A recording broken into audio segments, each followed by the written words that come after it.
بسم اللہ الرحمن الرحیم۔ آج کی اس ویڈیو میں ہم خواتین کے مسائل میں سے سب سے بڑا مسئلہ جو ہے اس کے بارے میں شیئر کریں گے آپ سے۔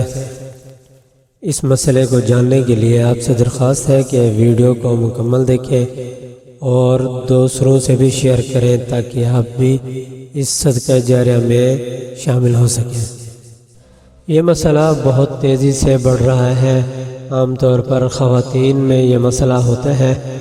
عام طور پر خواتین پریگننٹ نہیں ہو سکتی، خواتین کو حمل نہیں ٹھہرتا یا حمل ٹھہرتا ہے تو انہیں ابارشن کرانا پڑتا ہے۔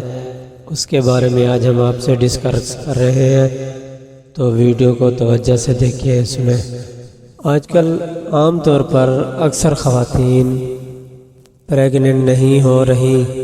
اگر پریگننٹ ہو جاتی ہیں تو انہیں کچھ عرصے بعد ابارشن کرانا پڑتا ہے کیونکہ ان کے بچے کی گروتھ نہیں ہوتی۔ وجوہات اس کی کیا ہیں؟ عام طور پر تو وجوہات جو ہیں وہ ماں اور بچے کی صحت کے حوالے سے ہوتا ہے کہ انہیں ابارشن کرانا پڑتا ہے، لیکن جو ہم آج ڈسکس کر رہے ہیں آپ سے وہ اس سے بھی بہت بڑا مسئلہ ہے، جس سے عام طور پر خواتین کو پتہ ہی نہیں ہوتا کہ ان کا کس وجہ سے یہ مسئلہ ہو رہا ہے۔ اکثر خواتین فیٹس کے حوالے سے بہت زیادہ پرہیزی کرتے ہیں۔ خواتین کو فیٹس بہت زیادہ ہوتا ہے، جس کی وجہ سے بچے کا کوئی نہ کوئی حصہ گرو نہیں کر پاتا۔ فیٹس کی وجہ سے بچہ بالکل ہی یا تو گروتھ نہیں کرتا یا کرتا ہے تو اس کا کوئی حصہ رک جاتا ہے، گروتھ نہیں ہو سکتا۔ بچے کی گروتھ نہ ہونے کی وجہ سے یا کوئی حصہ رک جانے کی وجہ سے خواتین کو بعض اوقات ابارشن کرانا پڑتا ہے۔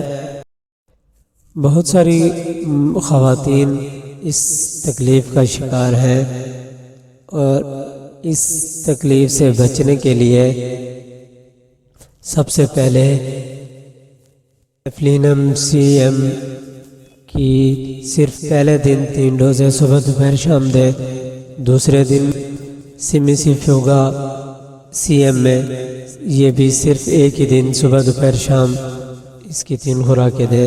نمبر 3 پر پھر تیسرے دن مسلسل سیمیسیفیوگا 30 کو جاری رکھیں صبح دوپہر شام، اور ہر 15 دن بعد سیفلینم کی ایک خوراک دے۔ انشاءاللہ یہ مرض بہت جلد ختم ہو جائے گا۔